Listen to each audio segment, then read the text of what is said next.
All right, so we had a very high-level discussion about naming last time, and I tried to convince you that naming is everywhere, and naming is the key to everything in the end. Okay, finding the resource that's referred to by the name, it's crucial in virtually all programming languages, all systems. Right? Otherwise, we can't stitch anything together. So naming is simply the glue that puts everything together. Right?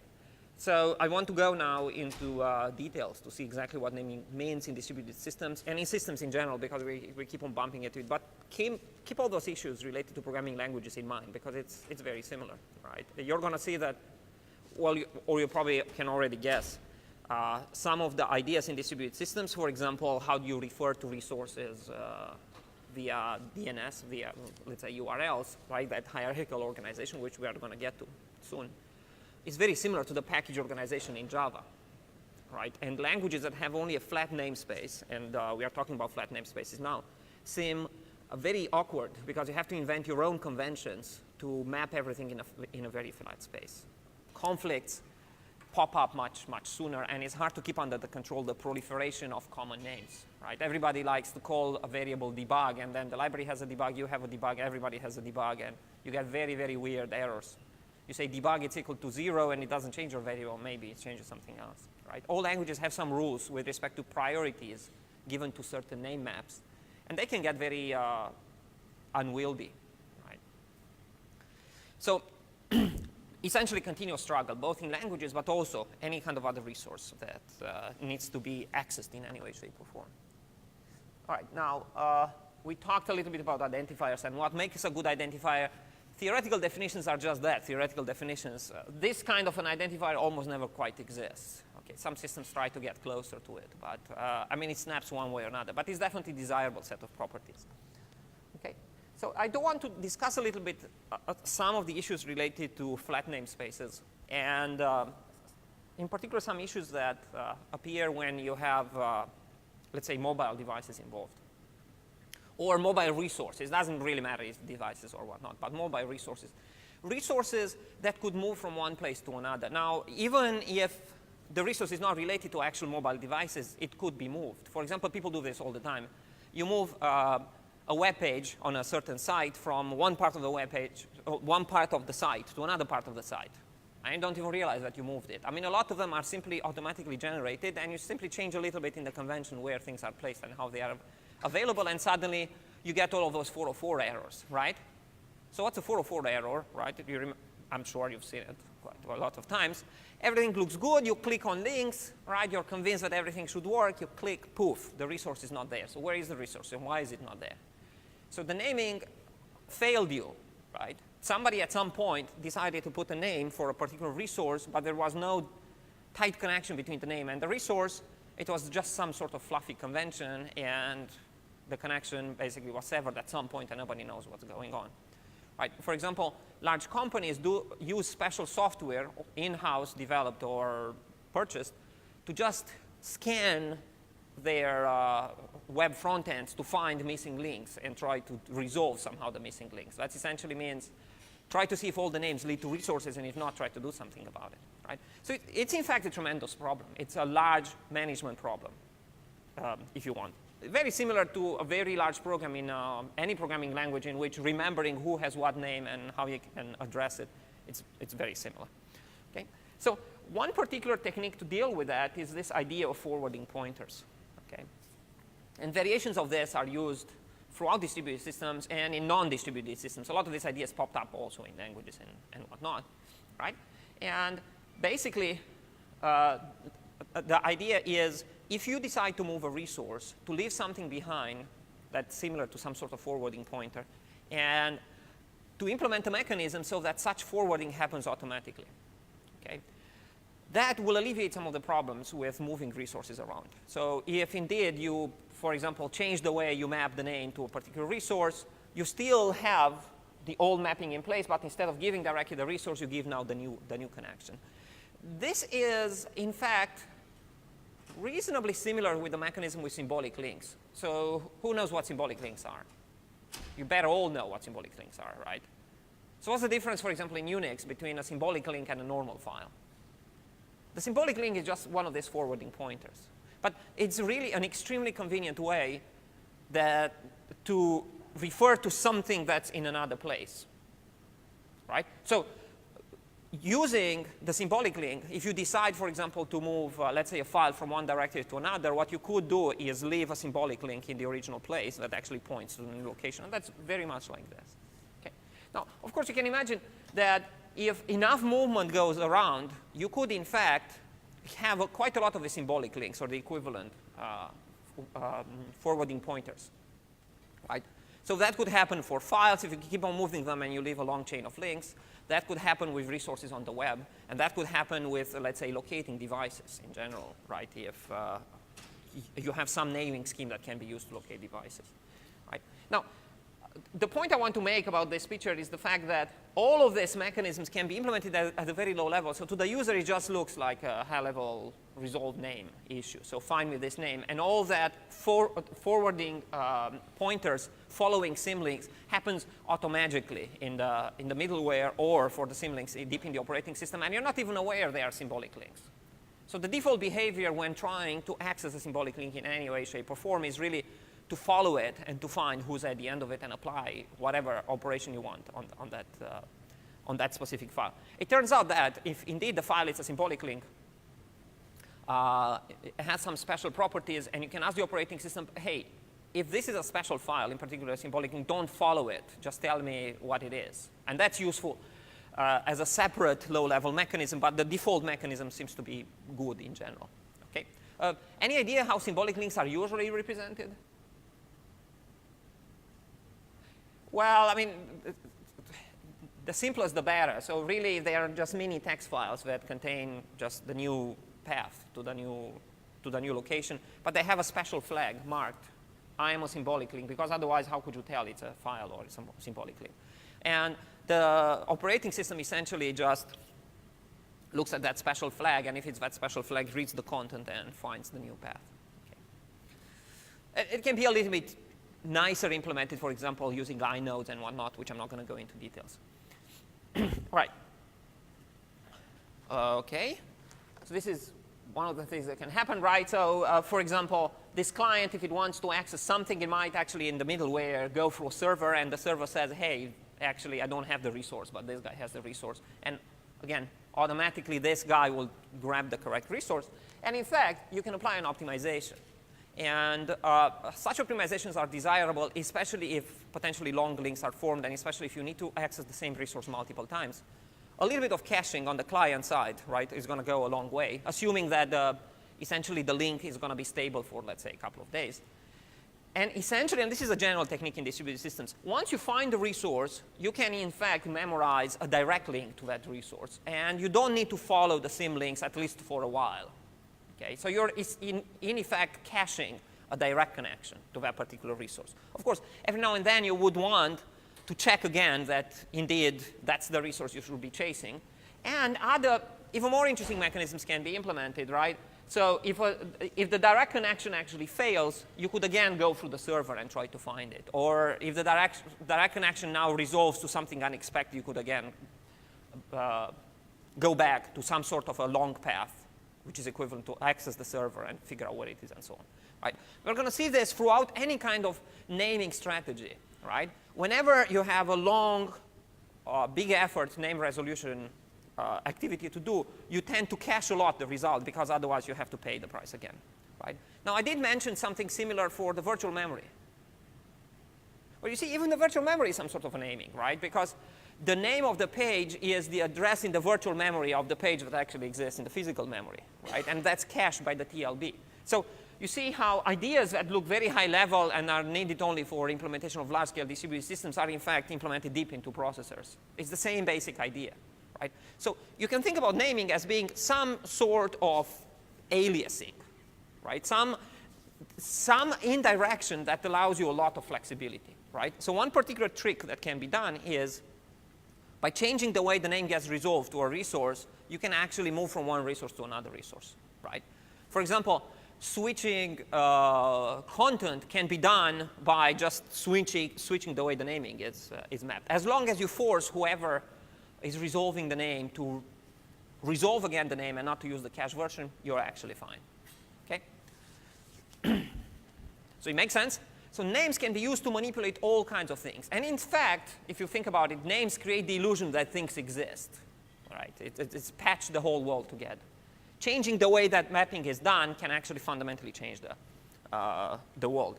Right? So for example, this is why symlinks are crucial for any modern operating system. And this is why Windows suffered for a long time, because it had symlinks, they didn't get exposed for the programmer. You couldn't go in a terminal and say create symlink.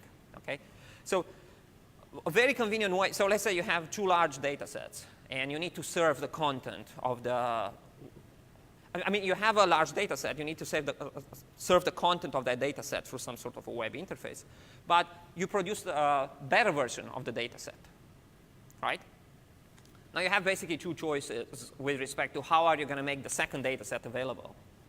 One choice would be essentially take down the whole system and copy the second data set into the first data set. But the much more convenient one is essentially, in the first place, set things up so they live in separate directories. You use some kind of a symbolic link. You force the front end always to go through the symbolic link and essentially never cache what's at the end of the symbolic link. As long as that's a fast process, you always go and follow the path and find the correct data set. So switching between data sets is as simple as deleting a symbolic link and changing it on another resource, right? So this essentially allows you to make changes to large web-scale front ends instantaneously without taking down the whole thing. When you take things down, people get very annoyed, right? Now, things can get a little bit more complicated because of the caching that happens in the browser, but there are techniques that are similar to this kind of following symlinks and doing stuff, right? That can essentially just force some sort of a don't use the cache version and resolve the name, even when you might actually want to use the cache version. Okay, so what we can see here is that we have some kind of an interesting interplay, and I want you to keep in mind this interplay throughout the class, because we're going to come back to this. One of them is caching as a basic technique to speed things up. The other one is manipulating things through naming, right? But to some extent, naming and caching conflict a little bit, and you want to make sure that you invalidate caches if you change the way the names are mapped, because a prime candidate for caching is, in fact, resolving names. Okay. So both are very interesting and important mechanisms, but if you do certain manipulations, you have to be aware that the other one becomes invalidated. This is essentially what was happening with the virtual memory mapping, right? When we switch processes, because you switch to a different address space, you have to invalidate all your names. That's exactly what happens. It just happens that the names are binaries, binary addresses, and what they point to are binary addresses, but they're names nevertheless, and they need to be invalidated nevertheless. Okay? So it's kind of a constant struggle depending on specifically which techniques you use or you don't use. Okay? Now, you can imagine that lots of research papers and lots of systems had to deal with this kind of issues and propose all kinds of solutions, right? Like this one, right, with forwarding pointers. Right? Another related technique, which I don't have here, is if the resource simply doesn't exist, to put some sort of a tombstone, which is a special data structure to essentially say, hey, it's not here anymore. That's more related to not having hanging pointers that when you follow them, the system is actually going to crash. This happens, for example, all the time in programming languages that try to manage fully the allocation and the destruction of the objects.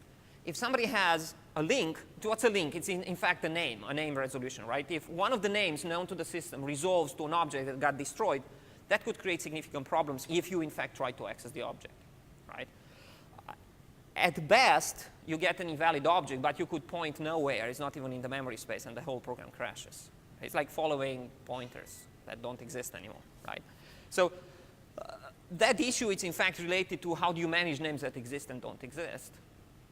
Right? So for example, an option there would be to tie up the naming mechanism with the creation and destruction of the objects, and simply to figure out which objects are accessible through names from anywhere, and only destroy the ones that are not accessible by anybody. This is essentially what a garbage collector does.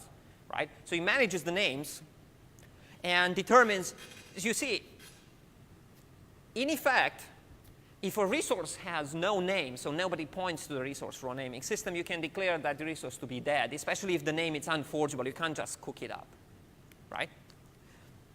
Because if you can cook it up later, then in fact it becomes a valid name and it has to be there. This is, for example, the problem with the web. You can cook up names because you type them in the URL, so then it's impossible to tell if anybody knows or doesn't know about that, right?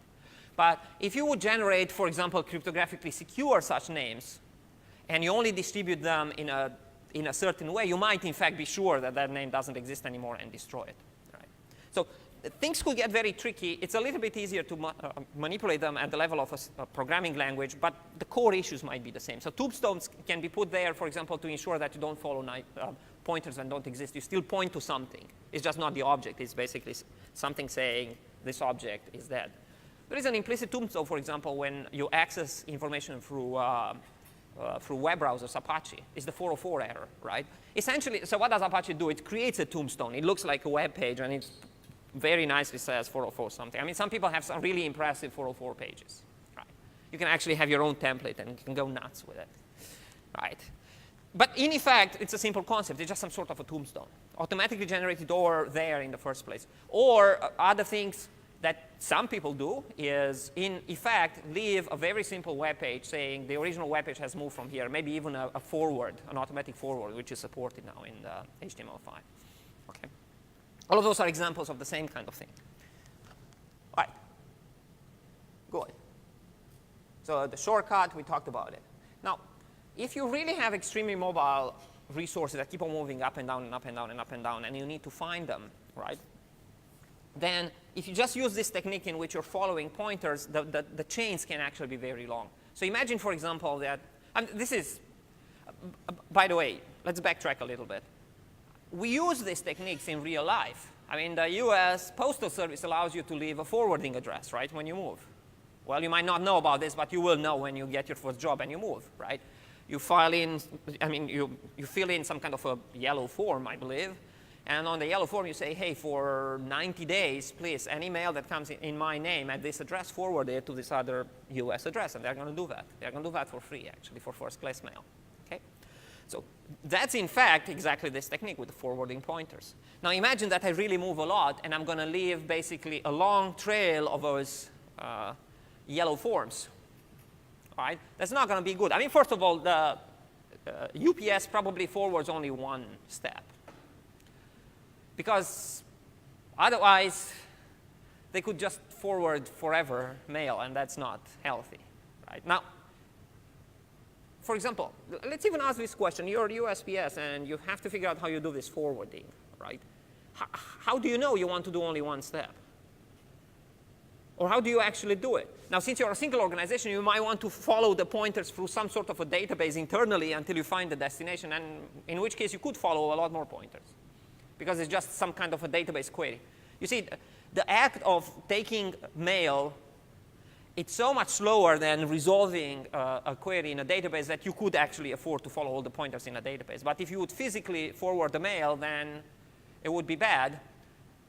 This is why maybe they put some kind of a stamp on it to say this mail is forwarded. So if the postal worker says, oh, this mail is forwarded and I still have to forward it, you just toss it away and say sorry, or keep it at the post office for a while, right? But these are, in fact, techniques that have been used for quite a while in things that have nothing to do with computers. So that's something that happens quite often. You pick up things from real life and you put them in. It's the same concept, except that supposedly happens a lot faster. So a particular way to deal with these very long chains would be to have some sort of a home base.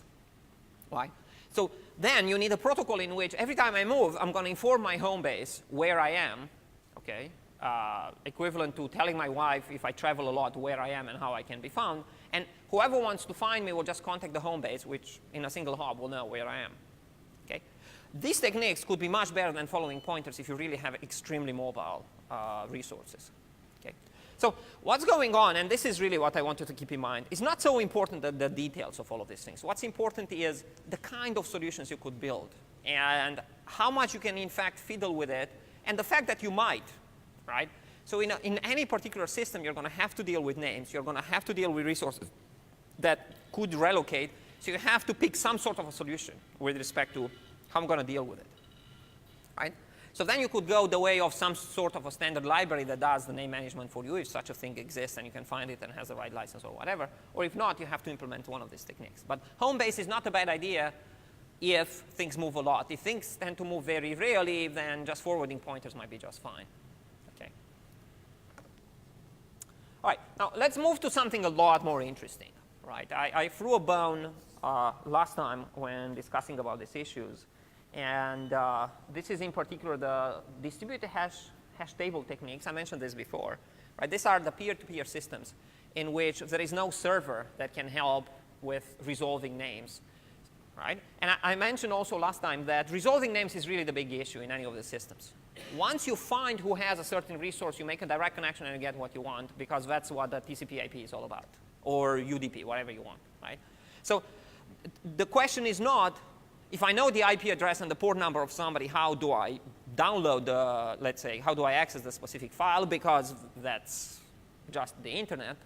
The question is, how do I figure out who among all of these possibilities has my resource? And that's essentially some sort of name resolution. Okay?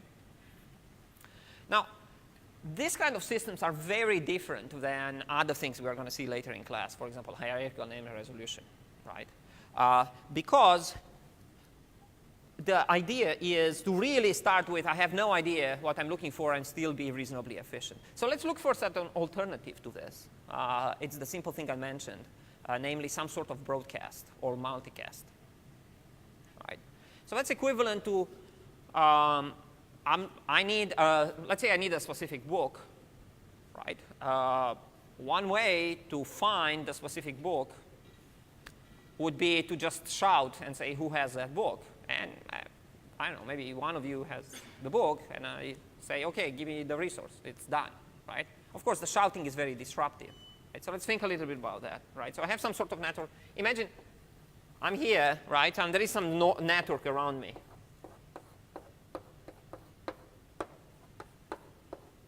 It's not yet clear how these peer-to-peer nodes are organized, but presumably some sort of a graph. This is just my view of the graph, my local view of the graph. Things just spread out. Of course, they tend to also be connected in the worst way, right, and form cycles and whatnot. So the first technique, the simple technique, would be broadcast. And a variant of it, which is a limited broadcast. Right? So broadcast would mean I'm going to send a special message on all my links and say, I need this resource. When this guy gets the special message, it also forwards it.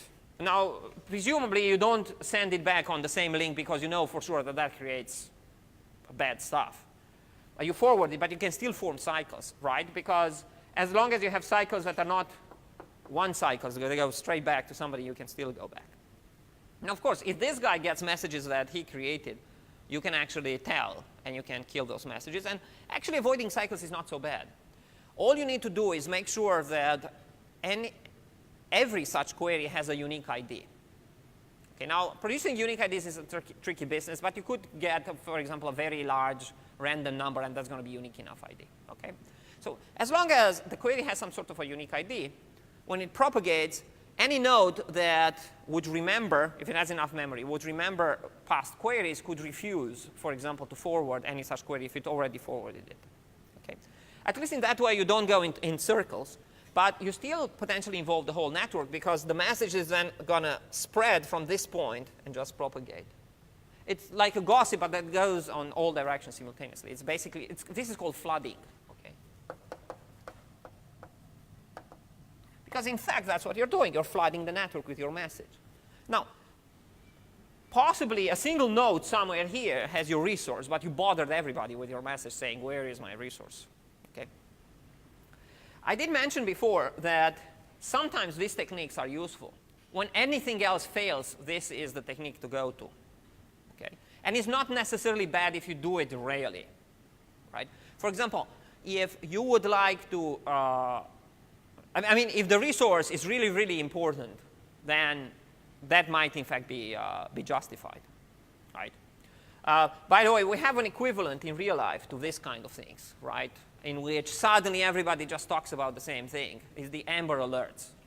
Right? You know what Amber Alerts are?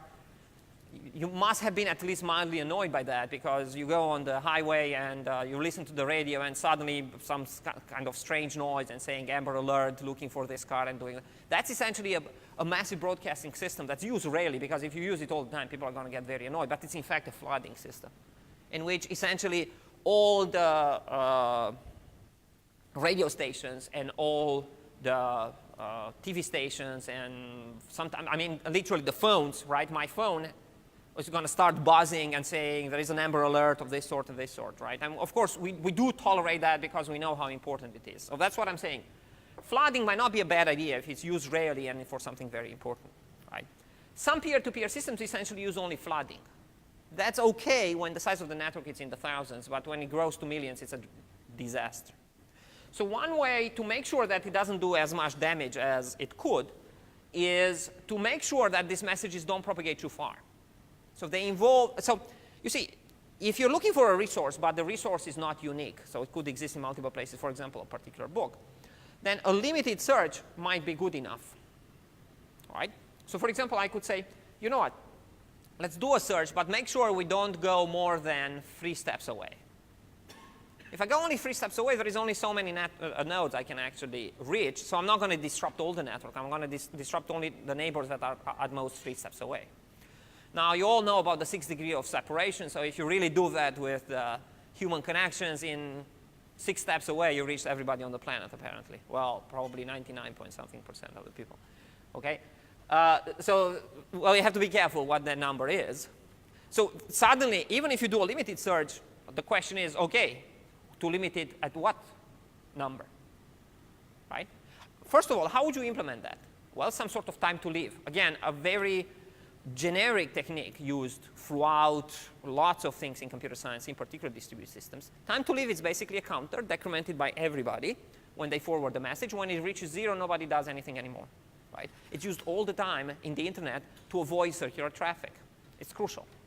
If any other mechanism fails, the time to live is going to pick it up and kill the packet after a certain number of steps, right? So the time to live is basically the maximum number of steps you should be able to deliver the message in. If you don't, destroy it, okay? But that creates a problem. Which time to live should you put, right? So time to live, it's added to the list, right? So if I do want to do some kind of broadcasting, flooding, but maybe limited, I want to put the time to live. How big should the time to live be? Well, you could use the following technique. Okay, that completely avoids knowing what the time to live is. You can, in fact, run things in a for loop. Okay, you basically first start with messages with a time to live 1. And you send them. That essentially means you reach only the immediate neighbors. If you get the resource, you stop. You got it. That's it. If you didn't get anything, you increase it to 2 and you flood again. Now, of course, the guys you bugged before, you still bug them again. You don't get it, increase to 3. You don't get it, increase to 4. In this way, you're basically doing searches that look like this. Local, then a little bit bigger, a little bit bigger, a little bit bigger. Okay? Eventually, you might get it. This is somewhat similar to some of the search techniques on trees in which you try to go, limited depth search into trees, for example, right? And if this is an exponential network, things are not so bad. I mean, let's see how bad they could be. In a binary tree, which is definitely the worst case for this, right? So in a binary tree, imagine I'm looking for items, and I need to flood. I don't know where they are. They're not particularly well organized, but they might be close to me. I mean, I have lots of duplicates in the tree, for example.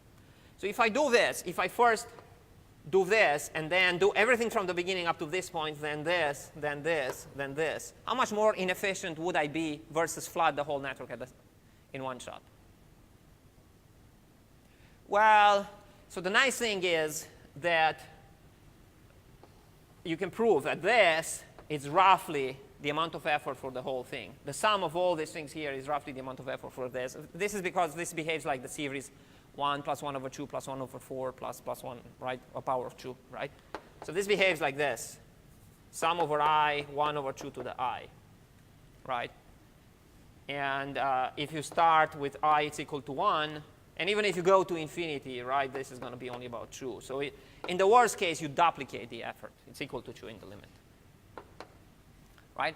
So even for a binary tree, if you would apply this technique, you would only be a factor of 2 worse than the best you could do before. If you have a fan-out factor that's bigger, it gets smaller, and it gets smaller very fast. So it's not necessarily a bad technique. So this is essentially using flooding and TTL. You can do this for loops in which you simply increase the TTL until you reach your target, right? I believe some of the the peer-to-peer networks use this technique. I think Nutella used this technique, at least at the beginning. Okay. All right. Good. So that's an interesting technique. Now, this kind of distributed hash table techniques try to be smarter. I mean, let me put things in perspective a little bit in terms of history. These techniques, for example, flooding, limited flooding, and this kind of concentric circle flooding, right? They were done by essentially just hackers, programmers that try to put together some peer-to-peer networks, and they say, hey, we need something simple, and let's put something, and hey, it works, and let's go with it. Okay? These kind of techniques, the distributed hash tables, were introduced by some of the best researchers in distributed systems. So they wanted something extremely clever. Okay? Exactly like in algorithms, you're always striving for solutions that have logarithms in them. They ask the following question. Is it possible to avoid flooding altogether and to find resources in a network in a logarithmic number of steps? And if yes, how would you put this together? So I do want to spend quite a lot of time discussing about how these things work. One of the reasons is the fact that you will, in fact, implement one of these things for your next project. Okay. There it is. I warned you. Okay. Okay.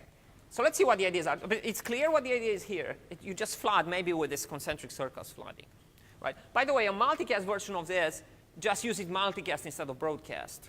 That means you have some sort of an idea of what's the subset of guys that participate in the whole network and not the entire internet.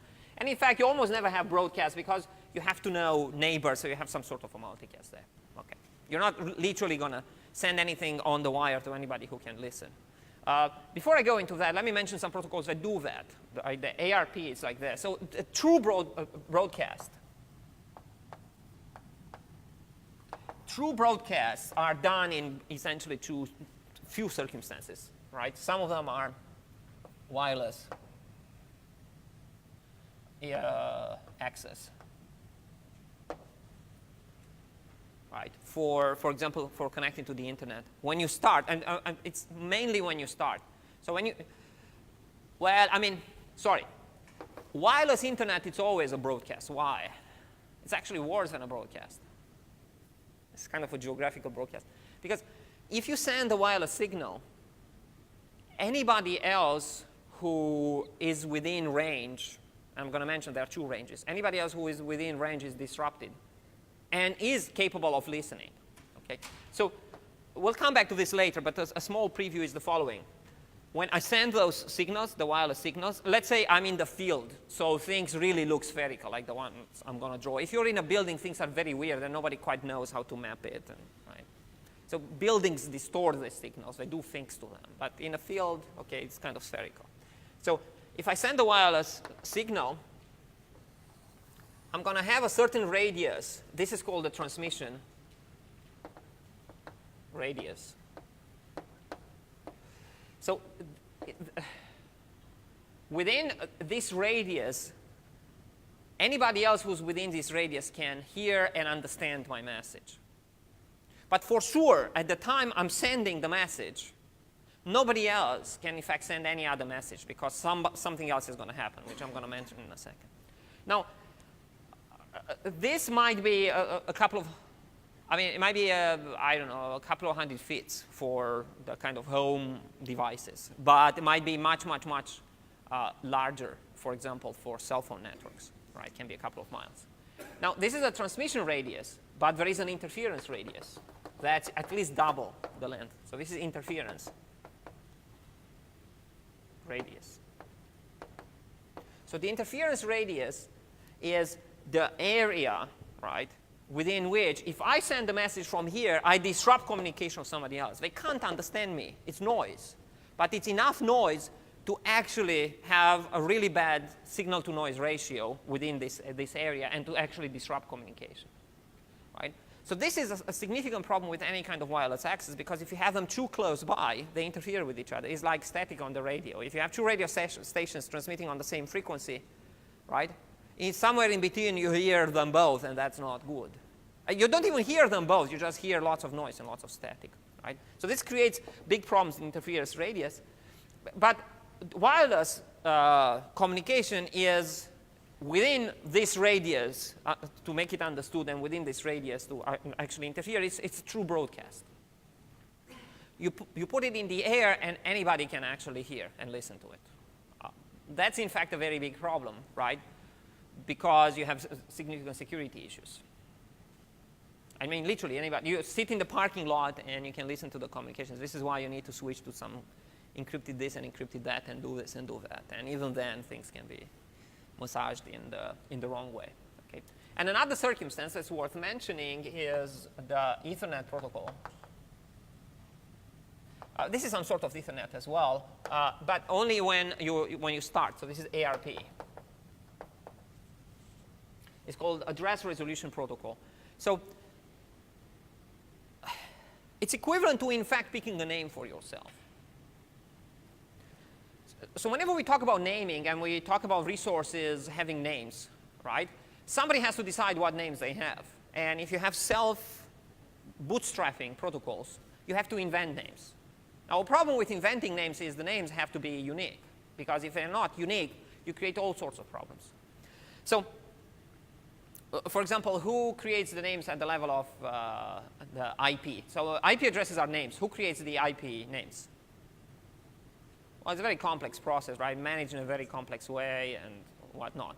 Well, I mean, let me tell you a secret. You can decide to put any IP you want for your machine. The trouble, though, is going to be other people might not know you under that name, and infrastructure that's supposed to send you a message might not know how to route the message to you.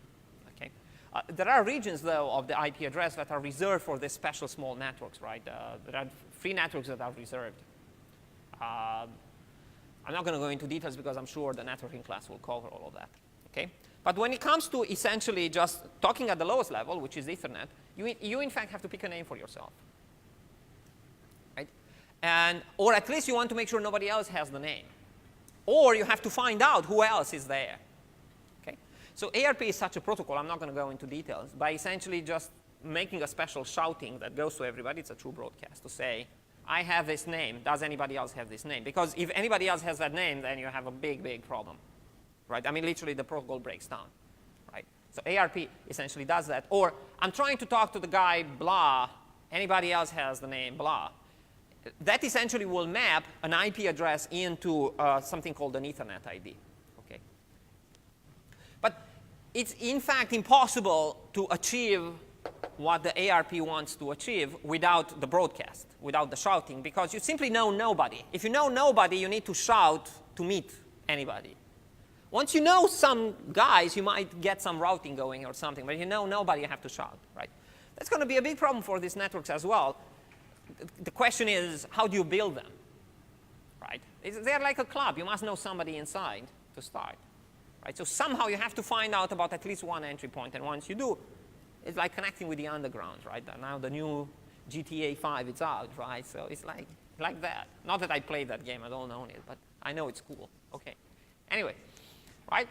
Good. So sometimes broadcast strictly required, Amber Alert, and possibly other things that could affect the whole network, for example, maybe in the gossip style. Tell everybody to do something. Okay. Broadcasts are acceptable, so don't dismiss them necessarily.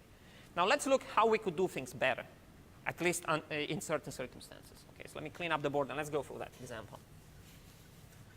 All right. So before this kind of distributed hash table schemes were introduced, everybody was relying on some sort of a nice name to ugly name mapping, and the ugly name somehow indicates better the resource. For example, the IP address and the port, and that gets you closer to the specific resource you're looking for, right? And then, of course, the problem is you have this enormous directory systems, and what happened to Napster is, because Napster was in fact just a directory system, they took down the whole network by shutting down the 14 name servers, and that was the end of Napster. Okay? So it's probably worth just pointing out how Napster was working. They just kept essentially databases to say, for this file, these are the IP addresses or whatever other information about who might have it, and they were even doing a little bit of load balancing. Why 14 of them? Well, not to have all the load going to a single one. And then whenever a client was starting, depending on various characteristics, was picking one of the 14 name peer-to-peer name servers. Okay. All right. And then the music industry makes sure that all the 14 were taken offline. And then Napster tried to do something legitimate, but it didn't quite work. Anyway.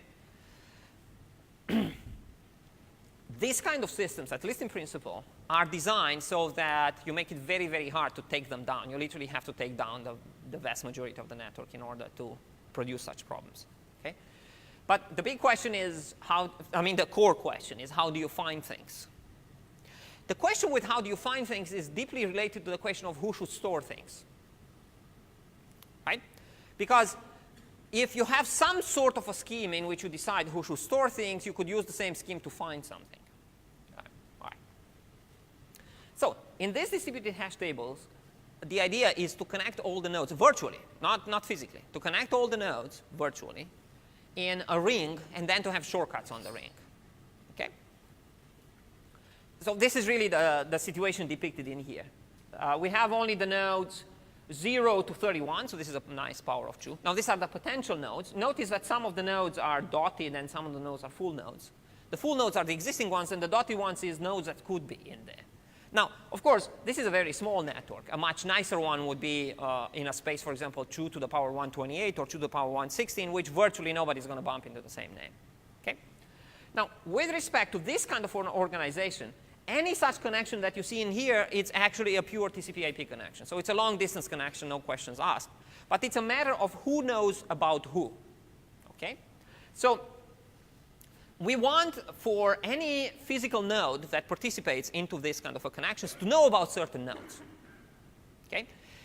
So the name of the game is going to be how do you maintain those tables that contain this kind of information, and how do you use it to actually find resources. But let's draw a little bit of a picture here. Of the ring. So this is my ring. It might have these dotted nodes, and some of them are real. I'm going to talk about in a second how this can become real. And let's say this is one real node, and this is one real node.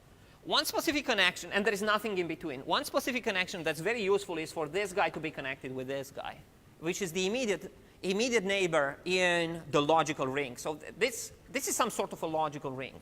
You want to close it because you want this guy to be able. So I'm sorry, I can draw on the thing. But I don't know how to erase, so maybe I shouldn't draw. Right, so one way, for example, to find resources, which is equivalent to some sort of flooding that's much slower, is, let's say the node 1 wants to find a resource.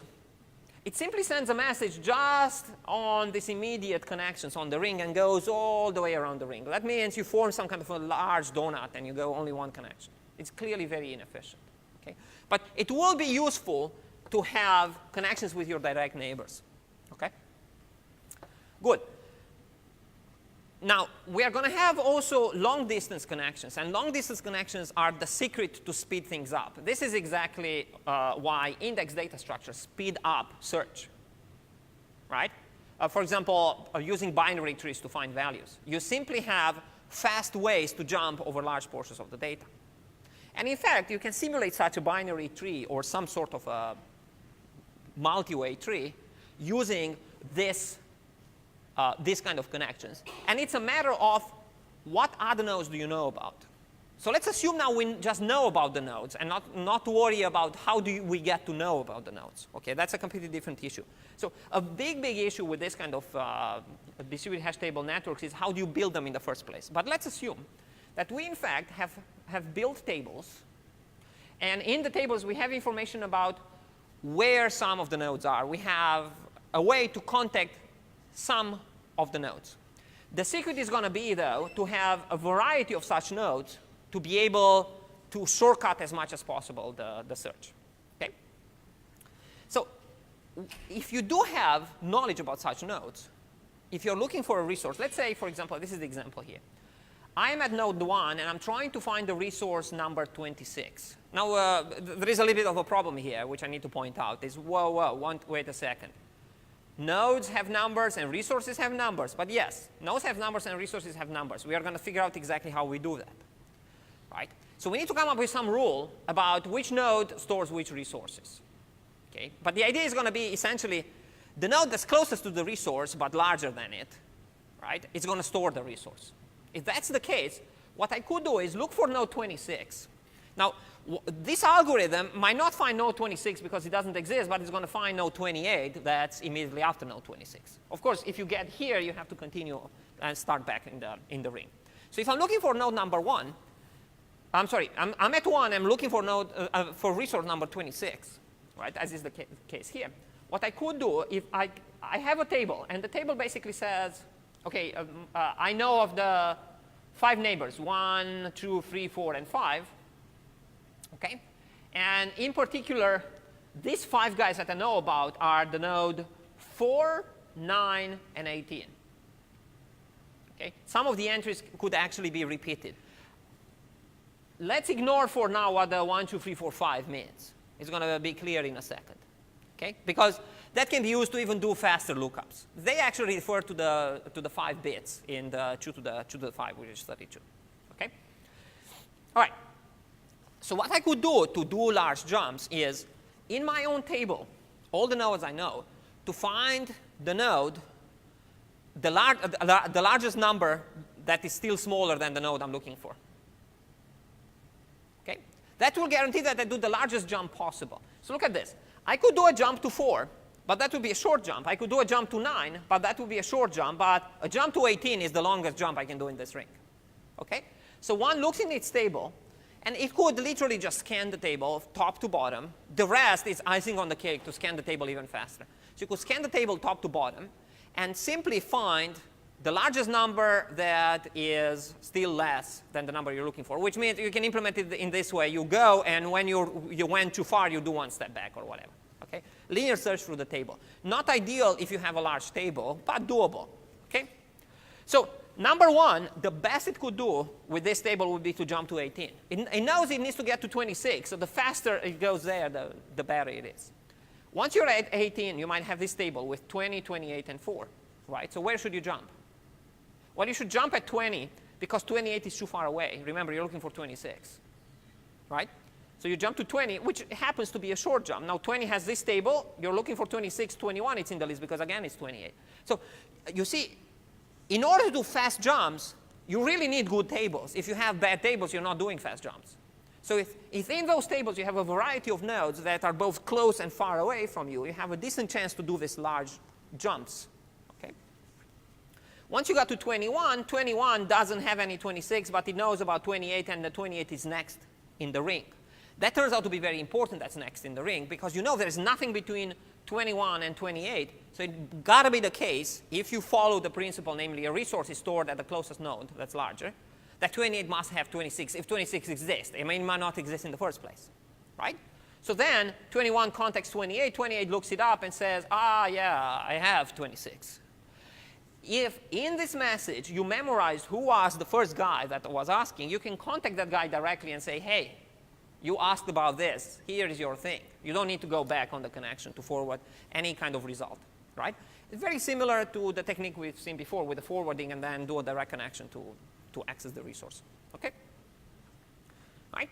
So now the question is, how do you assign numbers, which are some sort of IDs, to, let's say, computers, participants in a peer-to-peer network, and how do you assign IDs to resources? And how do you make sure that a resource is always stored by the node that has an ID larger but is still the closest one? Okay. Well, when it comes to assigning IDs, if anything else fails or don't even bother to do anything, you just use some sort of a hashing. Right? So any hash technique that maps. So think about it. If you have, so what's really hashing all about? Right. So you're producing a very compact, quite ugly looking and uniformly distributed, hopefully, ID from potentially something very nice looking, much longer ID. Right? So hash functions can be used for many purposes. I mean, you can go from short to short, but it provides the randomness, or from very long to short, and then provides also some sort of a shortcut. Okay? Not to mention that a lot of these hashes could be cryptographically secure, which means they are irreversible. So it's, in fact, very hard to tell who links they are unless you enumerate all possible nodes to tell the details about that. Okay? So they have all kinds of good properties. So how could I come up with some sort of an ID for a specific participant in a peer-to-peer network? Well, almost anything goes as long as I always resolve the information about the peer into the same ID, which means the same hash. I could do things like this, right? I could take, for example, the IP address, but the IP address itself might not be particularly stable. I mean, very few people, in fact, nowadays have a fixed IP address. That's because we don't have enough IP addresses, right? Which means the ISP tends to reuse them all the time. You get a so-called dynamic IP address, okay? So IP address is not particularly good, but you could get other things. For example, you can even ask them, I don't know, for the name, and you put in there some other information that tends to be stable. Any information that can be stable, it doesn't matter how much it is. It can be used, and you apply the hashing technique, and you get your ID. Or you can essentially, it's exactly the idea in UUIDs, first time when the system gets used, based on all kinds of things, you create an ID, and then you say for the rest of your life you have this ID, and that's the end of it. And if you just memorize it on your machine, that's as good as computing it every time. So the fact that it was computable in the first place doesn't mean you have to recompute it every time. You could just memorize it, especially if you base the ID on some information that's kind of flaky, right? So you could do things like take your name and take the time at which you do the request and something else and form the ID. Right? Now, because these spaces are large, the possibility of a clash is really remote.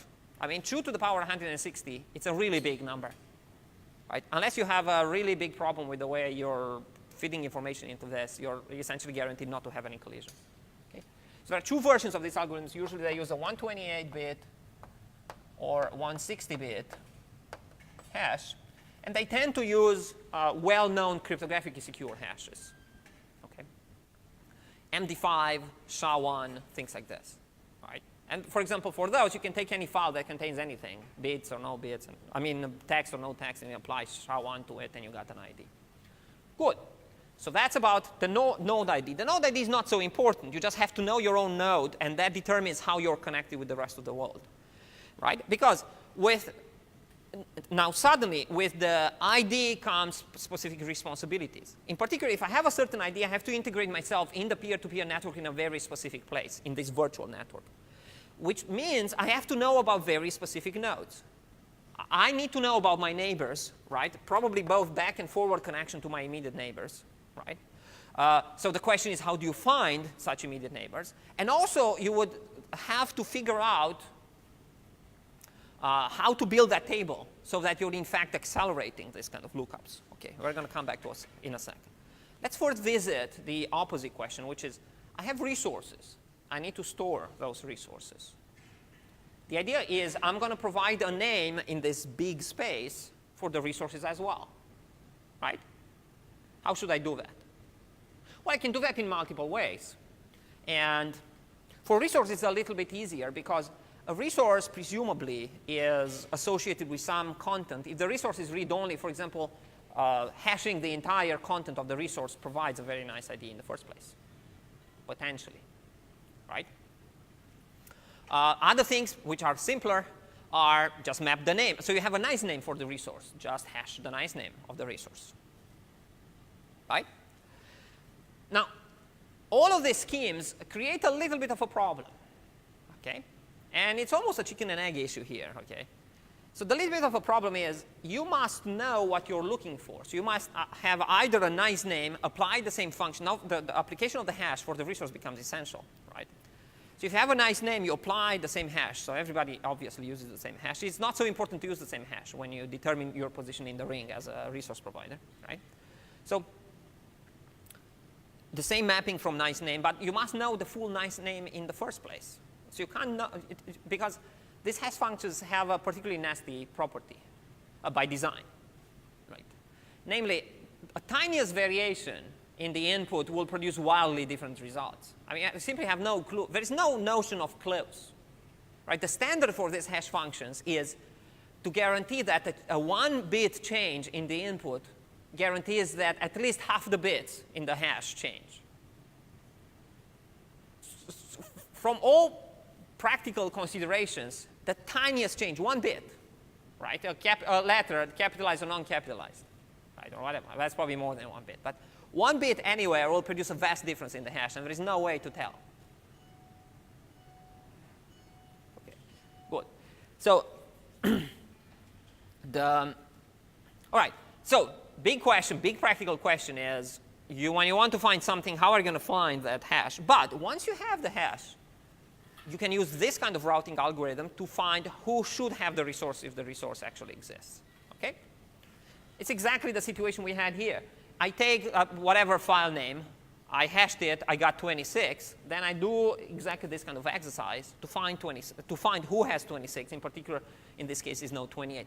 The most important thing to keep in mind is, even though we can draw such a picture for this kind of small network, from the point of view of all the participants, none of them have a global view of the network. They only see partial views through their tables. They only know about the existence of unknown nodes by what they have in their table. Not to mention that those nodes themselves can go up and down, so you have a big issue. For example, how do you maintain reasonably up-to-date tables? Okay? So then, essentially, the name of the game in such peer-to-peer networks, things can get, in fact, very complicated, is you need to describe what happens when you join the network. That basically means how you're going to find your place in the virtual ring, and how are you going to at least build some kind of an initial hash table, right? And then, how do you do forwarding? How do you keep track of which neighbors are dead and not dead in order to keep up to date those tables? And there is another trick that needs to be used, especially if you tend to use quite large tables, which you should. I mean, you have no reason to maintain only small tables. You see, you're not really implementing this on a very, very tiny device that has only a kilobyte of storage. You implement them on pretty big nodes. So even keeping track of 1 million nodes is not that big of a deal, to be honest. Okay. So, which raises some questions, do you really need this? But hey, it's another story. Now, since you can keep a lot more nodes, you have to start to be concerned about how efficiently you could look up into these tables. And this is where the number I comes into play. Okay? So then you can basically do the following thing. And you can do this at the level of a bit or a level of combination of bits. And various networks do various things to do this kind of lookup. So in particular, what you have in there is 1, 2, 3, 4, and 5 are in fact bits. And what you can do is the following. You look at your own ID, and you look at the ID of the resource you're basically trying to look for. You could, in fact, jump in the table without scanning everything from the beginning to figure out which one is actually larger by essentially just looking for differences between your ID and the resource you're looking for ID, right? So this number is really the bit at which you differ the first time. If you're very close, the difference is going to be in a very insignificant bit, and then you can jump here because you're going to find your answer somewhere here. If you have a large difference, you jump further away in the table because you know there's nothing actually that could match. Okay? Now, the particulars don't matter so much, but it's essentially some sort of a faster lookup into these hash tables based on differences between bits. Right? Again, different schemes have different ways to determine exactly how that's done. Okay. The specific one you're going to, I don't even remember which is the specific one you're going to implement. I'm going to let you finish this project before I give you the other one. But essentially what I'm going to ask you to do in the third project is you're going to have a full-fledged description from a research paper of how that specific network works. I want you to implement that specific network. That means you have to read carefully. How do they do the lookups into those tables? How do they follow things? What do they say in the paper? And you have to code it with actors in Scala. Okay? All right. Now, you're going to have plenty of opportunities to deal with issues like what you do when you join a network. But one idea would be the following. So think about how could you find your place in the network? Well, you could pretend you're a query, right? So if you route your own ID, you're actually going to find the guy that's supposed to be after you in the network, right? You're guaranteed. Right? Because if you pretend you're a query, the routing algorithm will tell you which node should have you. Now, of course, you're going to have some bits there to say, I'm actually trying to find my place and not trying to find a query. Right? Don't try to be really, to cut down on the number of things that the system supports. And once you found the guy that's after you, right, you can find the guy that's before him. This is why these links are important. And you can insert yourself by essentially recreating these two links. You tell the guy before you that I'm now your successor. You tell the guy here that you're my successor, right, to establish this kind of doubly linked list that form the big ring. And what you could do then is borrow from the tables of these two guys. Since you contacted two guys already, you could ask both of these guys to give you their tables, and you could blend their tables in order to get a decent initial table yourself. Then you could come up with schemes in which, when you're talking to various guys, especially long-distance guys, you could say, hey, could you please give me your table?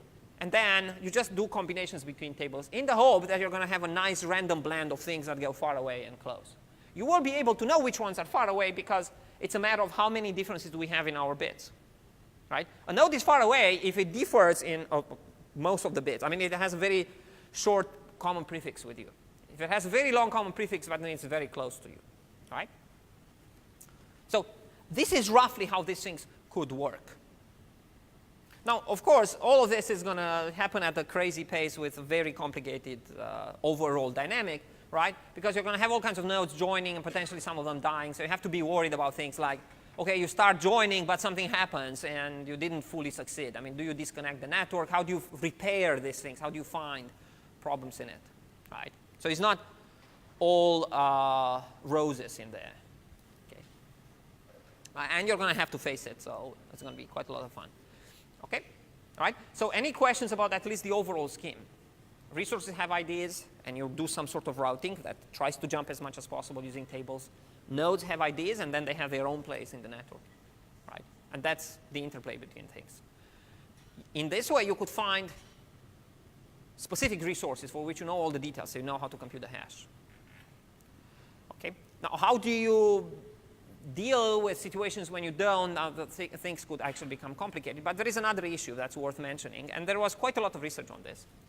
And the other issue is the following. Even though it looks like these connections are local connections, the small ones, and this is a long-distance connection, in fact, they're all long-distance connections.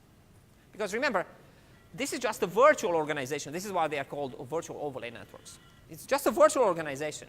Literally, these two guys that are neighbors in the virtual set of nodes could be extremely far away in the internet. I mean, just completely randomly on the internet. So that essentially means that following any such link, it's probably going to incur a large cost if you have a very large multi-continent such peer-to-peer network. So you can ask yourself the following question is, could I build such networks? I just want to mention this issue. Could I build such networks, but in which, for example, faraway connections, hey, they're far away. You need to get on the other continent. But closer connections are really closer to me physically. So could I be, if you want topology aware, could I pick neighbors, especially the immediate neighbors that are really in my network, and try to avoid long-distance connections for these shorter links? That will, in fact, ensure the fact that things do get faster as I get closer. And I do save overall. So then you have an entire zoo of research papers trying to figure out how to create hash tables that are topology aware. But you see, most of the value in these hash tables is the perfect randomness in them, right? But you have to destroy all of that to be topology aware. So you have to take some of that away, and you have then these extremely complicated schemes in which you're trying to take back some of this close connections versus long distance connections. And it's kind of a compromise, right? You cannot really get everything. You cannot have your cake and eat it too in this circumstance, okay? Don't worry, I'm not going to ask you to implement any of the crazy versions. You're going to just do the original paper, I think, for CAN, okay, or Tapestry, one of them. Okay. All right. So any questions about this? Again, plenty of opportunities to dive into it in the project. Okay. Very cool at the research level. Now, I know of no large-scale deployment of these networks. Of course, for Napster, we know of very large deployments. I think at some point 100 million people were on Napster. Gnutella also was very popular. BitTorrent now, which at some point we need to discuss about what it does and what it does. BitTorrent plays very sophisticated games because they want to make sure you can't take the network down, even if you really, really try, right? I mean, very big following. Now, these networks do have some of those nice properties, for example, that BitTorrent has. In particular, you can actually build redundancy in the system. We're going to come back to this later.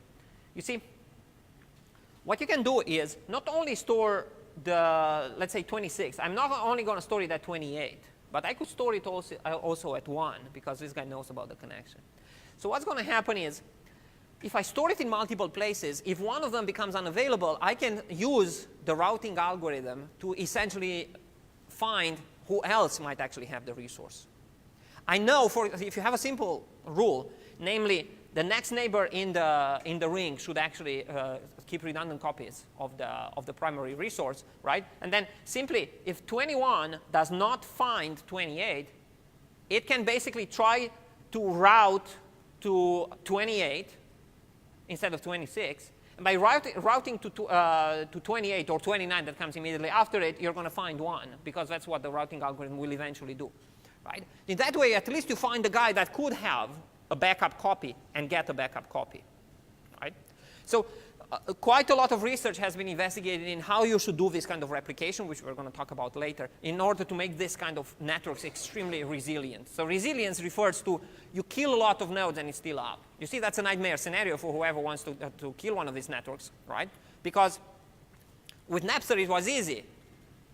You get the Department of, not defense, so that's the ultimate kind of picking on somebody, but the Department of Justice, right? Department of Justice, big lawsuit, blah, blah. Napster is forced to close down. It's much harder with BitTorrent because there's no server to knock off. It was horrible with Nutella as well because it was just peer-to-peer things, right? I know about somebody who knows about somebody who knows about somebody, and we all form this kind of a network, and then we just do some sort of flooding or whatever it is that we're doing to get the information around, right? The best you can do is try to infiltrate such networks and try to remember who's there and who's not there, except that, for example, we're going to talk about this again later, BitTorrent uses strong cryptographic techniques, right? So, for example, what you could do even here is not to keep the resource in the clear, but to keep the resource encrypted. And then suddenly you have another twist on this naming technique. And the other twist is you need to know the pair hash that gives you gets you to a certain resource and decryption key for the resource. And then you have something called plausible deniability, right? We are all storing things. They could all be legitimate or not. They are all encrypted unless you have, since I personally don't have the decryption key of the resources I'm storing because they are mapped in a completely different way, I am not responsible for what I'm storing, right? I'm not quite clear if this holds in court, but it's believed that it might. Well, it probably does, because you see, a big, big issue is, at least in the court system, right, is to prove somebody did something wrong. You cannot accuse people of keeping random bits on their hard drive. And by the way, encrypted bits look like random bits. You cannot say they must be doing something wrong because they have encrypted data on their hard drive. We might get there, but we're not quite there yet, right, in terms of who you can accuse of what, okay? And because of that, you need to, in fact, prove that those random bits correspond to some sort of message, right? But if you cannot produce the decryption key, you're in a really bad situation with respect to that. So you have this plausible deniability. You can also do other variants on this, and I want you to understand all these things are possible. Not even keep the entire resource in a single place, right? So BitTorrent tends to do this. A very large file, you can break it into many, many, many pieces. They're all encrypted, right? And in fact, you're going to chase down pieces of a file separately. So you have to somehow find about where all the pieces are and reassemble them on your own machine. So you're almost like TCP that reassembles packets in the end, right? But the bottom line is you're not even going to go to a single node and overwhelm that node with the burden of giving you a gigabyte file, because you could pull it from 1,000 different directions and reassemble the file from 1,000 nodes, so the burden is not so large on a single node, right? Because in any such network, a popular resource could, in fact, kill the node that has the resource. So it doesn't really matter who has the resource. It will die if it's popular, right? This is something that happens all the time, and you have to be aware when you go in industry, right? Whenever humans are involved, you have a very non-uniform use of resources, right? This is the zip distribution observation. This observation has been done in the 19th century when they noticed that almost anything, right, is the 80-20 rule, which it's a more popular name for this, right? Or now the new version is the 1% version, right? Which 1% of people have 70% of the wealth in US or something like that, right? Everything is like that. It's the same way, for example, with, let's say, music. When a very small percentage of the songs have a very large percentage of the number of downloads, for example. And if that's happening, that's going to create a big, big problem in this network. So then you can add all kinds of goodies to this as such networks. For example, not only to replicate for the point of view of not losing it if nodes go down, but to replicate to actually provide some sort of redundancy. Not only redundancy, but load balancing, right? So then all of these things can grow and be much more than you originally intended. All of that done piggybacked on this kind of hash functions. Okay? And of course, in the research literature, you can see all such things all over the place. Okay? Good. Still have some time, so let's switch from this topic, and let's start talking a little bit about hierarchical approaches. Okay? Yeah, I have my mouse here, and I'm all dirty, but I'll figure it out later. Okay, now, hierarchical approaches, the name sounds very fancy, but it's something we're all familiar with because of the directory structure. I mean, so even ask yourself the following thing is, why are we organizing files into directories? By the way, I find that very inconvenient, and I would strongly argue that it's extremely inconvenient if you have a large number of files. Right? So if I really have 1 million files, which sounds like a lot, but it's easy to get 1 million files. Right? If I have 1 million files, even if I organize them into directories, I mean, I need to think very hard even how I do those directories. And it's not clear at all based on what I organize them into directories. Nevertheless, this is a structure that dominates hierarchical naming, and we use it everywhere. Okay? And this is due to the fact that early on, when computers were introduced, operating systems were introduced, somebody decided to organize things into directories. Now, a hierarchical organization is very convenient from an implementational point of view. There's no question about it. Right? It provides a reasonably fast way to find the resource. Because, you see, so here's, for example, how you know if you have a really good file system or not. Try to literally put 1 million files in a single directory. Right? Now, that would be interesting. The old-style file systems would simply crumble. Why? Because they, in fact, had no index data structure. They use the directory structure as an index data structure. And in fact, to look for a file, so for example, what's a directory? Let's ask this. What exactly is a directory? In a normal file system, what exactly is a directory? It's basically a little table that says, this name in this directory, this name maps to this physical resource, which is some sort of an inode, which corresponds to some sort of bag of bits somewhere on the disk, right? So it's a local mapping between names, but you see it's all names. So the directory path, the way you got there, it's some sort of a local neighborhood, and then you do one more step in the local neighborhood. Maybe follow another directory, so it's a subset. You form some sort of a subpart of a hierarchy, right? Or you already reached the resource. But if I have 1 million files in a directory, if I just use a table, and I have no indexing on top of the table, I would essentially need to scan the table to find my entry. Now, of course, you could say, hey, I'm going to be clever and keep the table in a sorted manner, which is great, except if I create and delete a lot of files, in which case most of the burden is going to be on keeping that file sorted. So you immediately run in trouble if you really push the directories to a high level. So to a large extent, the directory structure could be used not to organize information, but as some sort of an index, right? So if you put 1 million files in a directory, people say, hey, break them into subdirectories, then it's going to work faster. And indeed, that's going to be the case. For example, if you put something like 10 of them, if you allow at most 10 files in a directory, you're forced to do lots of directories, and then you're forced to search things. Now, of course, the problem is the following. I know the name of the file I want to access, and let's say the name is unique. There's no question about it. But I don't know the directory structure to reach there. So I'm change one problem into another problem. I have to use another index to figure out what directory structure I have to get to the file in the first place, when the file system could have had a decent index and allow me to just dump the file in. Such file systems do exist now, and they borrowed ideas from the databases. For example, with respect to how do you build efficient on the disk such data structures to do fast lookups, right? For example, RazorFS and XFS are file systems in which you easily can have 1 million files in a directory and not necessarily break a sweat, okay? Nevertheless, this hierarchical structure is a structure that, in fact, dominates naming. Okay? So the idea is exactly what you're used to, right?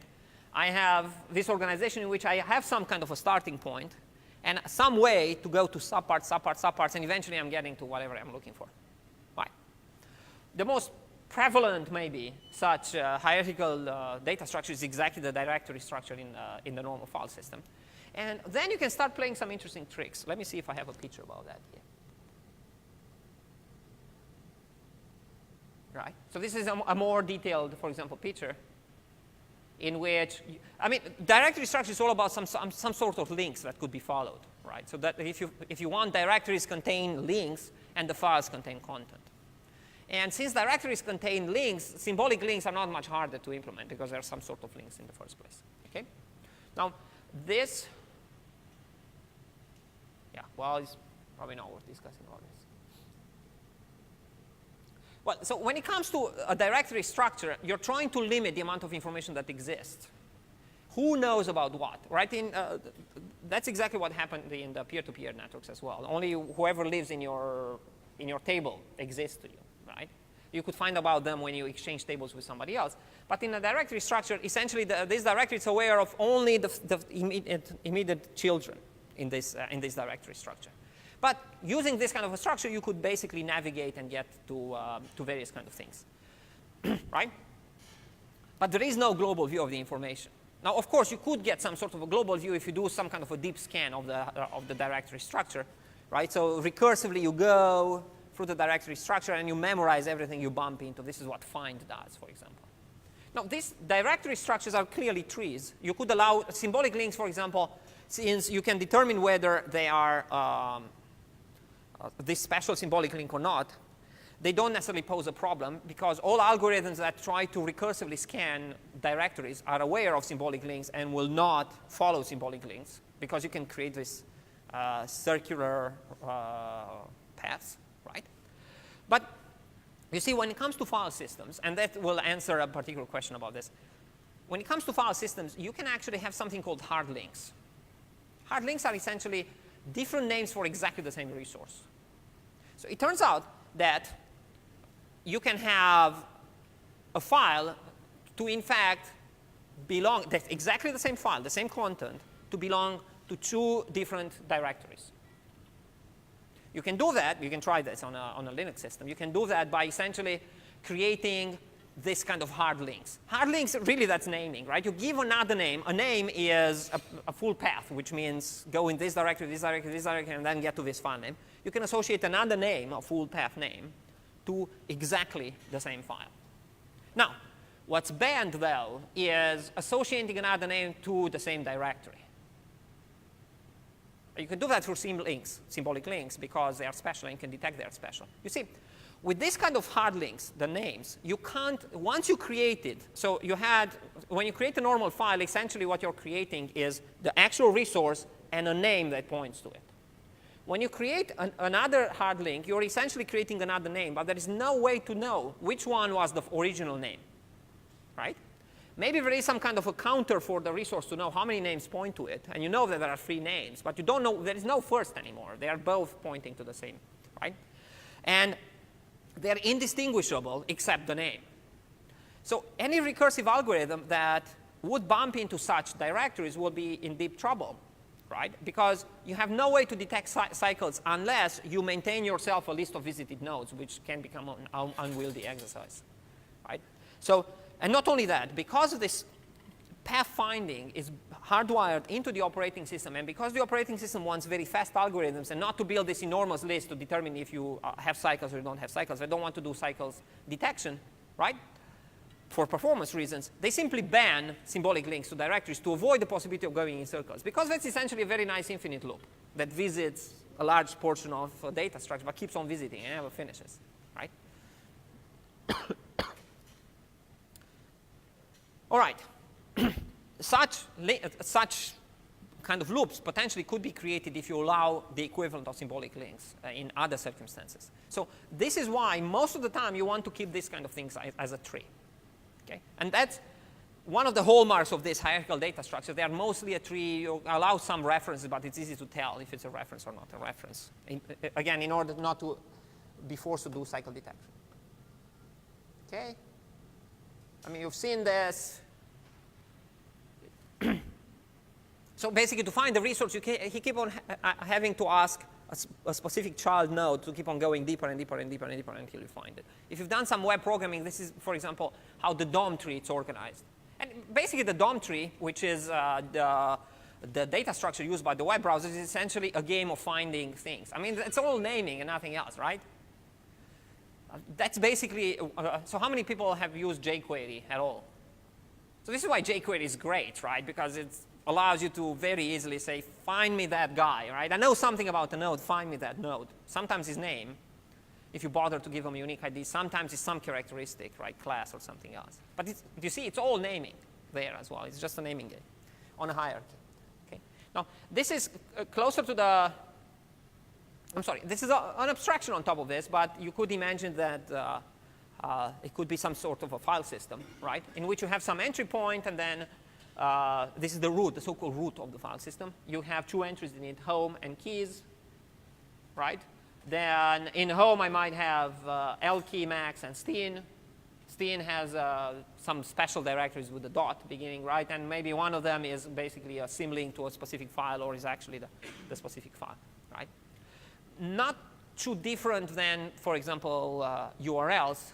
If you have the possibility, for example, to treat them as directories and to say, OK, what are the things I could reach from this particular one? Web pages themselves, since they have links in them, could be thought of as both content and some sort of a directory, right? If I mention a symlink, you could follow it. For example, this is exactly what web crawlers do. They treat web pages essentially as directories, and not necessarily only for the content. They dump the content, but they hunt down all the symbolic links, and they chase them. And they try to do their own cycle detection because nobody's going to do it for them, right? So those things do form a graph, and it's known that they do form a graph. And this is why the problem is challenging. Okay. All right. Now, there is a little bit of a philosophical difference in Windows and in Unix kind of file systems with respect to how can you access resources. And in fact, Windows beyond, I mean, the Windows NT branch that became the dominant branch later, right? The Windows XP, it's a direct descendant from Windows NT, not from Windows 95. They cut down the Windows. They had Windows 95, Windows 98, and then Windows ME, which was a disaster, and then they died, right? And then you had Windows NT, became Windows 2000, which became XP, which became then Vista, which again disaster, and then good ones like 7 and 8, whatever. Okay. Now, Windows 95, inheriting from DOS, had a particularly nasty hierarchy. In particular, every device had its own letter, which means you had a different hierarchy starting for each device. And there's those letters, C, D, E. Why C, D, E? Because A and B were reserved for the floppy drives, which then at some point disappeared and nobody bothered. I mean, you start to have a big problem there, right? You build in conventions that people are completely dependent on. So normally, if you would say, you have no floppy drive, I'm going to make the first hard drive A, right? But you can't because everybody knows that you look for things in C, right? So the C drive became the de facto root of the file system, and you might have looked at other drives to see what other hierarchies you might have. But that's not an ideal situation because there are really no connections between the A, B, and C. So kind of there is a break in the fabric of how this hierarchy, how this organization is put together. A much saner approach, I believe, and this is essentially what Windows internally uses now, is the approach in Unix, in which you have a so-called root /. Right? So the root is where everything starts. And whatever can't be accessed by doing some navigation from the root, it doesn't exist. Right? But then we have a little bit of a problem with the root. Not a problem, a little puzzle that needs to be solved. It's if I add another device that in fact has a completely independent file system, how do I make it part of the main file system, of the main hierarchy? You see, with the drives, it's easy. You have a mysterious list of drives, right? And maybe you can ask the operating system, what are the set of drives? But here, how would you do it? Well, you could make a convention and basically say, at the very top, you can only have drives.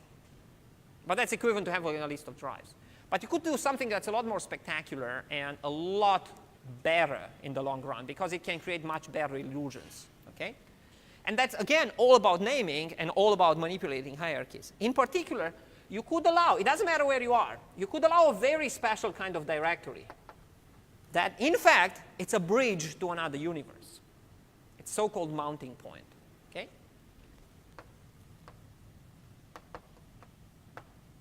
And essentially what you can say is, if anybody goes through this directory and then looks for more, in fact, I'm jumping to a completely different file system that leads on a completely different device, and I continue from there. So the operating system is going to create this illusion through the virtual file system. So when you're doing any kind of path navigation, the OS starts here.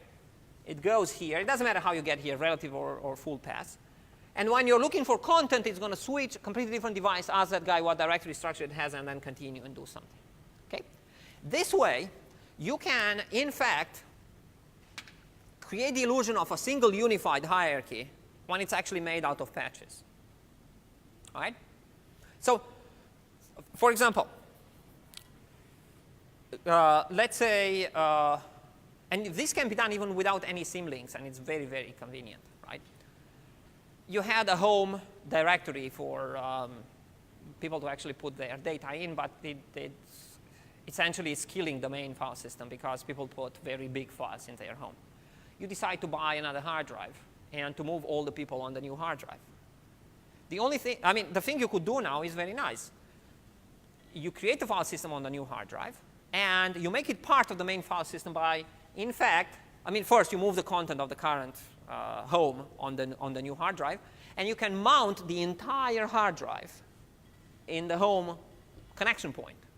Then, when I'm trying to go to my home, right, /home/Alin, I'm in fact going through the mounting point and going on completely on the other hard drive. The virtual file system, right, seamlessly does this and does the jumping from device to device. So then, in fact, you're not even aware that a device exists at all, and you really have a much better kind of mapping between names and resources that transcends any kind of details, for example, where the resource actually was. The naming scheme in Windows still has some shred of real location. If you're on C drive, that means you're somewhere on this specific hard drive, right?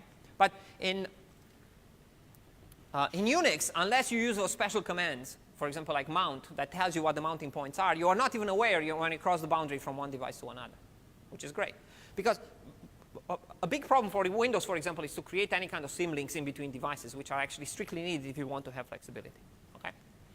Right? So it's clear what this is. Look more into this. But these are the kind of things you could do with a hierarchy. Right? And this is equivalent to some sort of automatic forward, which could happen, for example, if the resource you're talking about is some sort of a web resource. Or, for example, it's equivalent to rewriting rules that Apache has. You access a certain resource, it uses a rewriting rule, and it sends you in a completely different place. But to you, it's a complete illusion. You have no idea if you got right. So these illusions are very important because they allow you to fully dissociate the name from where things actually are, even if you might have the feeling that you know where you're going, which you might based on the URL. Okay, good. Okay, I'm not going to talk about, well, I mean, this is a rough organization of how the file systems might look like. You basically take the whole storage and you break it into these blocks. And creating a file means create some sort of a super organization on top of the blocks. Creating a directory means use some of these blocks to keep information about where other blocks are. I'm not going to go into all the details. They're not that essential for this class, but I would say very essential for an operating system class. Right? And again, finding things means look in certain blocks that belong to directories. When you look at the content, you actually found the blocks that form the file. They themselves form potentially complex organization that depends on the file system. These mounting points are just special blocks that are marked in a special way, and the OS knows about them. Okay. Okay, let's not talk about all these things. Now, you can have, actually, this is worth mentioning. So through these mounting points, right, you can provide a much more, I mean, potentially much more interesting kind of illusion that's related to distributed systems, in particular a distributed file system. How many people have used Dropbox here? So how many people notice that you can actually make, Dropbox can become a drive on Windows or can become actually a mounting point on Linux? So what's going on in there? right? So they create the perfect illusion. It looks like a normal file system. You read it like any other file system. You write it like any other file system. Then somehow magically things go to Dropbox and they do stuff. So what's happening? This is really the magic of virtual file systems, the fact that you could have even very sophisticated implementations in which you have an actual protocol that goes over internet connections to create the illusion of what these files are. Ultimately, right, as long as you have the right hookup in the operating system. So what does hookup mean? An interesting question would be, for example, here is how are these things implemented? Well, you just need to specify a number of operations. I'm not going to go through all of them, but basic ones are open, close, read, write. So as long as you have functions that correspond to this, when you're trying to access a file, what do you need to do? You need to open it. When you open it, well, if the driver is the Dropbox driver, so this is what sets Dropbox apart from all the other ones, that they have these drivers, then it opens up a TCP connection with one of the Dropbox servers. If, in fact, that's a directory, when you do an ls, that's another operation, which is a list directory, which is a basic operation in the virtual file system. They send a message and then wait for the message, and Dropbox servers send the information back through whatever protocol they have to say, this is the content. To open the file, again, a message, and you tell it, give me portions of this file, right? So things that before was done super fast on your local file system are now done through a complex protocol going through TCP/IP connection, but it still creates the same basic functionality, the fact that you open files, close files, read, write, and do all of those things, right? All through this kind of magic. So Windows has the magic. You can create those drives. It's just not quite as clean, right? You can create those virtual drives. Look, yes?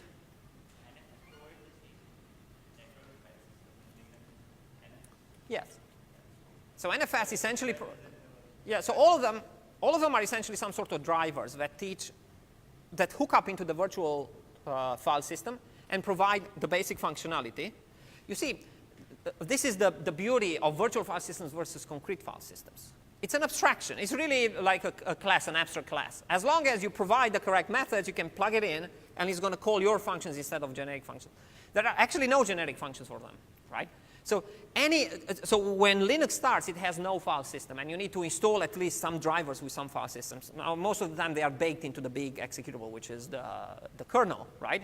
But you could start with any file system and compile it to have, I mean, you can invent your own file system, and to do that, you just need to provide that basic functionality, right?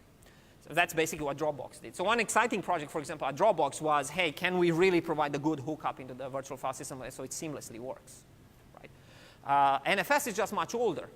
But when Sun introduced it in the 1980s, essentially it provided those hookups into the virtual file system to make sure that seamlessly things work. It might actually have been the reason they switched from concrete file systems to virtual file systems to accommodate things like one of them is remote, or different ways to organize based on different performance characteristics for different file systems. Okay.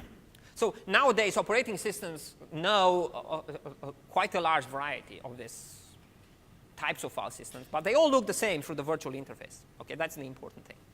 Okay? Yes, and NFS it's much, much older. Dropbox is some sort of NFS.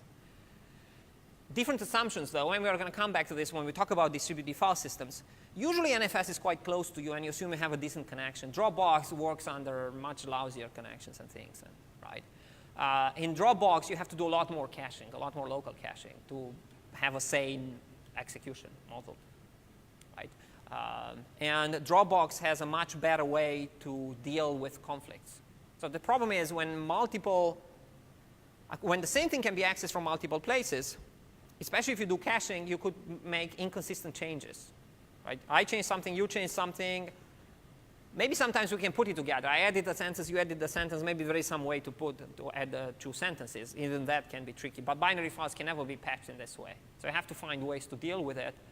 And for example, Dropbox essentially uses drop the towel. This is boxing technology. Drop the towel kind of approach in which it tries to resolve the conflicts, but if it doesn't look like a clear-cut situation, we'll just keep all the versions and throw it in your lap and say, I kept everything, it's your problem now. Right? NFS will always try to resolve things a little bit better, maybe, by allowing the same inconsistent API that you have on the Unix file systems. Right? The API literally doesn't specify what happens if multiple programs access the file at the same time. basically says whoever wins, wins. I mean, this is, again, another way to deal with the situation, which is not particularly good. Okay? All right. But all of it is done through tricks, through naming. I mean, that's the key. Right? These illusions can easily be produced through the way the name maps to some sort of resources. And these hierarchical mappings allow lots of opportunities to do this kind of things. Right? So let's see quickly some other examples, and then I'm going to wrap up the discussion next time. A much bigger such hierarchy is the namespace distribution for the DNS, the domain name server, okay? In which you're mapping URL to specific resources. Now, these resources are very weird things in the end, right? Because part of what we call a resource is it's some sort of a computer server or some other kind of machine. But another resource is a specific file on that machine or a specific virtually created thing on that machine, right? Because nowadays, those URLs can be mapped into not only access a specific machine, but call a specific program with certain parameters and to produce a certain result. And this is all the dynamic HTML kind of stuff, right? Or dynamic anything. So by looking at the name, there is no way to tell what's going to go, what's going to happen. It can look like a legitimate URL in which you think you're navigating directories, but there is no directory navigation whatsoever once you reach, for example, the machine. It's just some controller in some kind of a framework takes over and invents everything, right? Again, there is no strong commitment there that there should be a directory, and it's the same as with the virtual file system, right? In the virtual file system, you can, for example, write your own virtual file system that just invents files and directories. Why not, right? When you access it, it's going to create some random stuff, maybe even look incredible. Right? And a lot of security exploits can actually be executed in this way, right? For example, creating websites that look like the real thing, but then they do something else. I mean, something similar can happen with file systems as well, right? And in this kind of a circumstance, the organization which Google is now trying to change is you have the so-called domains. This is the global layer at the very top. You have the so-called domains. And by looking at the domains, you already have an idea of who invented the internet, because most of the domains belong to, I mean, the nice domain names belong to US, or they started in US, and now it's kind of a mishmash. And then everybody else, they jumped in on the internet stuff later, and they got their country stapled to their domain, right? Believe it or not, there is a .us domain. It's just people don't care to use it, right? But you have com, edu, gov, mil, org, net, and then a little bit of country-related stuff like Japan and Netherlands and whatnot. Okay. Now, of course, Japan, they wanted to mimic the com and edu and whatnot, and they have subdomains, so-called subdomains. So Japan might actually have a co, the equivalent of com, right? But a specific naming convention makes this reversed. Again, when it comes to these hierarchies, you can do whatever you want as long as you make some sort of rules and somebody can map something into something, right? So we write this, as you're well aware, upside down, right? Not like the directory. Start at the root and you go, at least for this is why the URLs are so weird, right? The first part is written upside down and the rest of the part like a directory. Okay, well. All right?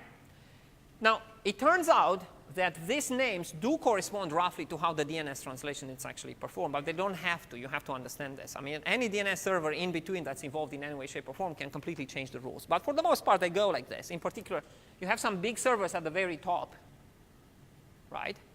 And then sub-servers when you go on the decimal points of the specific URL. But potentially with a lot of extra rules and extra rewrites and extra all kinds of other things. Okay? So from that point of view, it does look like some sort of a directory structure, but it's implemented using a large number of servers because you don't want to have a single centralized place. It's essentially going to crumble if there is a single place.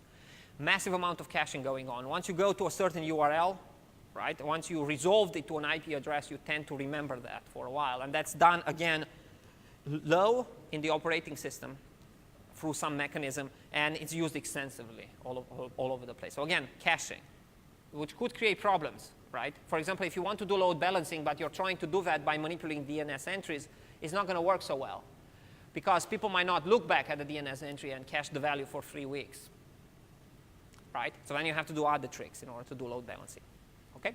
Good. So I'm going to revisit some of these issues next time, and we're going to wrap up the discussion about the hierarchical naming, but it's exactly what you expect it to be. I think the peer-to-peer one is somewhat a more intriguing and interesting one. Okay. And we are going to see actual details about DNS. Okay, so I'll see you Thursday. And hopefully everybody is working hard on that project, because I have 3 more.